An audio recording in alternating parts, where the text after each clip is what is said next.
Muy buenos días. El día de hoy daremos clase de la Cátedra de Contabilidad Básica perteneciente a la Facultad de Ciencias Económicas de la UNAM y hoy daremos el tema pasivos. Hasta el momento, dentro del estado de situación patrimonial, hemos estudiado los diferentes rubros del activo, pero hoy nos abocaremos a la segunda columna, a la columna de la derecha del estado de situación patrimonial y específicamente al pasivo. Así que hoy con nosotros veremos los conceptos, las cuentas, los rubros y la clasificación del pasivo. Como habíamos visto en clases anteriores, el concepto del pasivo lo teníamos interiorizado, identificando como todas las deudas, obligaciones o compromisos. Pero según la resolución técnica, un ente tiene un pasivo cuando por algún hecho ya ocurrido está obligado a entregar activos o a prestar servicios a otra persona, o es altamente probable que esto ocurra. Tiene dos características: el hecho de ser ineludible o altamente probable, y ser a una fecha determinadas o determinables. Determinadas, como por ejemplo, su monto en moneda está claramente establecido, por ejemplo, la obligación de entregar 10.000 pesos, y determinable es cuando su monto en moneda puede ser calculado, por ejemplo, la obligación de entregar 100 toneladas de trigo. También este concepto abarca tanto las obligaciones legales como las asumidas voluntariamente. De hecho, de este concepto ya podemos ver alguna cierta clasificación de este pasivo. ¿Cuáles son los rubros que componen el pasivo? Los rubros del pasivo podemos identificar los siguientes: deudas comerciales, que son las obligaciones comerciales, las cuentas por pagar. Incluimos en este grupo a las obligaciones que surgen de las relaciones de compraventa con aquellos que nos proveen de bienes o servicios, objeto de comercialización por parte del ente, por ejemplo, proveedores. Deudas financieras, que son obligaciones financieras, los préstamos, son aquellas que surgen de préstamos de dinero, obtenidos del sistema financiero, bancario u otras entidades financieras no bancarias, que se han de utilizar para adquirir bienes o servicios. Deudas tributarias, obligaciones impositivas a las cargas fiscales.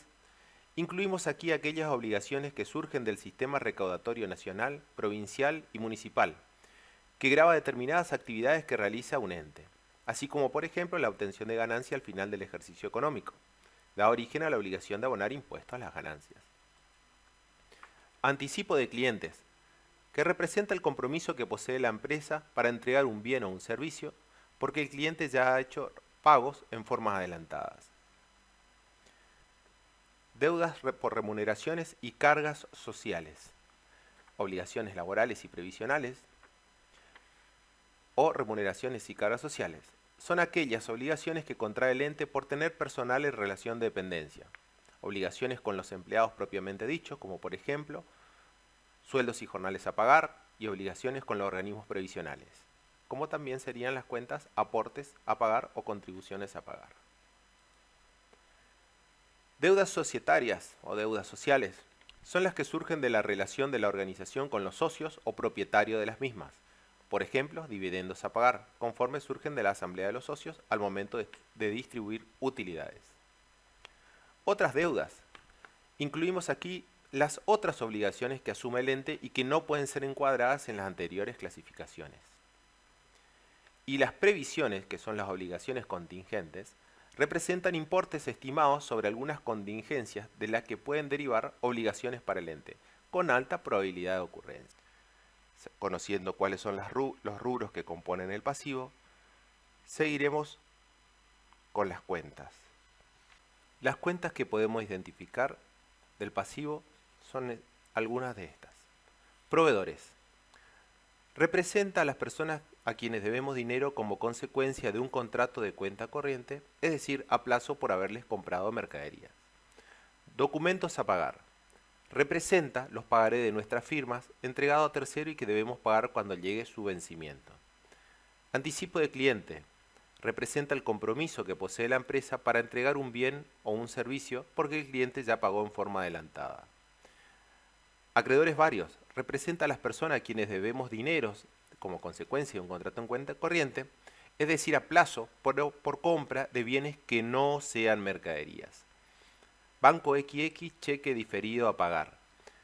Representa los cheques emitidos de propia firma con fecha de pago diferida y que debemos tener el dinero depositado en el banco cuando llegue su fecha de vencimiento. Intereses negativos a devengar. Representan los intereses que aún no se han perfeccionado y que resultan de una compra a plazo. Es una cuenta regularizadora del pasivo, por eso está con, entre paréntesis, con signo negativo. Hipotecas a pagar o acreedores hipotecarios. Son las obligaciones que tienen como garantía la escritura de bienes inmuebles. Se entiende por inmuebles a los terrenos y edificios que son bienes permanentes, duraderos y no consumibles rápidamente. Prendas a pagar. Son las obligaciones que tiene como garantía un bien mueble. Rentas cobradas por anticipado o alquileres cobrados por adelantado. Son el importe de una o varias rentas mensuales, semestrales o anuales que aún no están vencidas y que se han cobrado en forma anticipada. Préstamos a pagar. Incluye las deudas contraídas con terceros por operaciones de crédito a corto plazo. Impuestos a pagar. Representa el saldo que debe abonarse al Estado por deudas impositivas. El IVA a pagar surge por la compensación de las cuentas IVA crédito fiscal y el IVA débito fiscal y como consecuencia tiene un saldo a pagar al Estado a una fecha de vencimiento. Sueldos y jornales a pagar es el monto que debe abonarse a los obreros luego de haber trabajado en un periodo establecido en las normas laborales.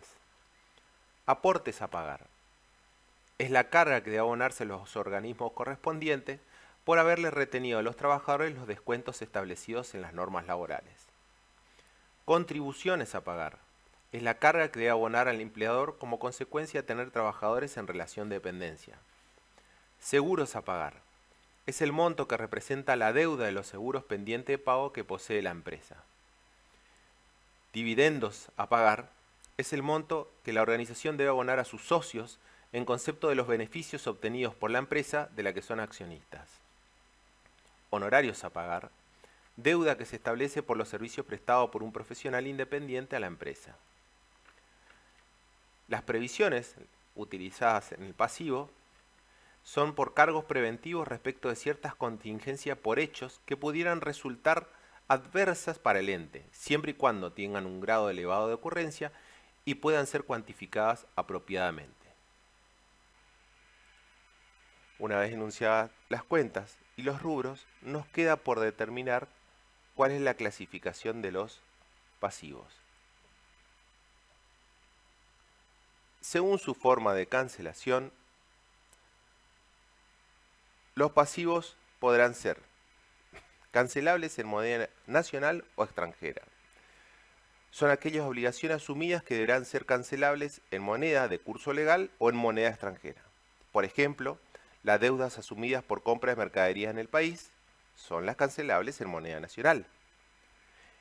Cuenta proveedores, por ejemplo. Y también las deudas asumidas por compra de mercadería en el exterior, que deberán ser canceladas en la moneda del país de origen del proveedor, dólares, reales, etc. Proveedores del exterior. Cancelables por la entrega de bienes son aquellas obligaciones en las que el ente se comprometió a la entrega de bienes, por ejemplo, anticipo de cliente a cuenta de mercadería. Cancelables también mediante la prestación de un servicio. Son aquellas obligaciones en las que el ente se comprometió a prestar un servicio a favor de un tercero. Por ejemplo, anticipo de clientes a cuenta de prestación de un servicio. Otra clasificación según la naturaleza jurídica de las obligaciones. En este caso tenemos, para empezar, las obligaciones de dar, que a su vez se subdividen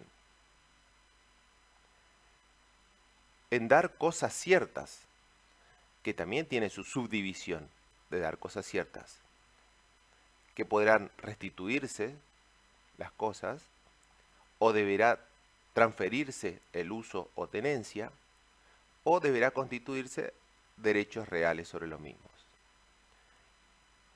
Otra subclasificación de dar será de dar cosas inciertas y tendrá que ver según sea el especie o la cantidad que haya de dar esas cosas inciertas. Otra clasificación más son obligaciones de dar dinero y en este caso solamente tendrá que otorgarse ese dinero efectivo. Para dar ejemplo de esto, supongamos que una persona se obliga a entregar a Juan una bicicleta marca Rodado 20, color gris, que le vendió con ciertas características principales. Eso constituye una obligación de dar una cosa cierta y determinada. Otro ejemplo, por ejemplo, tenemos María se obliga a entregar a Juan un perro negro. Esto constituye una obligación de dar cosa incierta, porque solo se especifica la especie.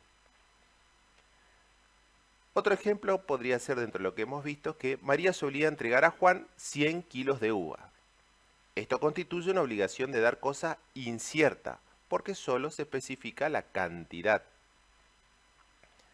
María se obliga a entregar a Juan 100 pesos, y esto constituye, por ejemplo, una obligación de dar dinero, específicamente. Así también, dentro de la naturaleza jurídica, tenemos otras obligaciones, por ejemplo, alguna obligación de hacer, que consiste en la obligación de prestar un servicio. La prestación del mismo extingue la obligación, claro. Y hay otras obligaciones que es de no hacer. Las obligaciones de no hacer podemos definirlas como aquellas en las que el ente se encuentra obligado a abstenerse de hacer determinados actos. Por ejemplo, la del jugador de fútbol de no jugar para otro equipo, la del inquilino de no alquilar el inmueble arrendado, o la del depositante de no usar las mercaderías que conforman el depósito.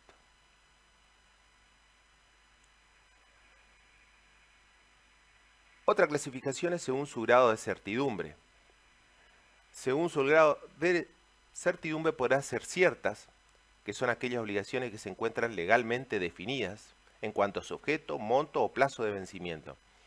Y a su vez, estas se pueden clasificar nuevamente en determinadas, aquellas en las cuales el monto surge de la misma operatoria que les dé origen. Por ejemplo, la deuda que tenemos con nuestros proveedores surge del monto de la factura o las facturas que documentan las operaciones de compra que son el origen de la obligación. Y las determinables son aquellas en las cuales el monto de la obligación se obtiene a través de procedimientos y o cálculos matemáticos por aplicación de leyes o cláusulas contractuales. Por ejemplo, la obligación de impuesto a los ingresos brutos que deberá abonar el ente y que surge de aplicar sobre los montos de ventas mensuales, tema que se verá más adelante en la operatoria. Después están las deudas contingentes, son aquellas que están sujetas a hechos futuros, que las definan como todo hecho futuro tienen componentes de incertidumbre, ¿no? Por ejemplo, la garantía de avales otorgada a favor de un tercero, que está sujeta a que el tercero cumpla o no su obligación. Para eso utilizamos las previsiones.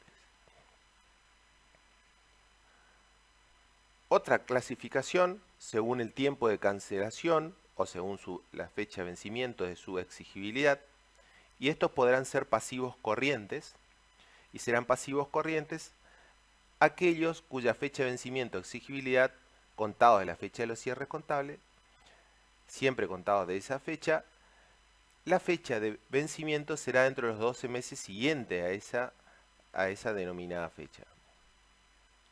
Mientras que los pasivos no corrientes son aquellos cuya su fecha de exigibilidad o de vencimiento de la deuda es 12 meses después de la fecha de cierre de los estados contables.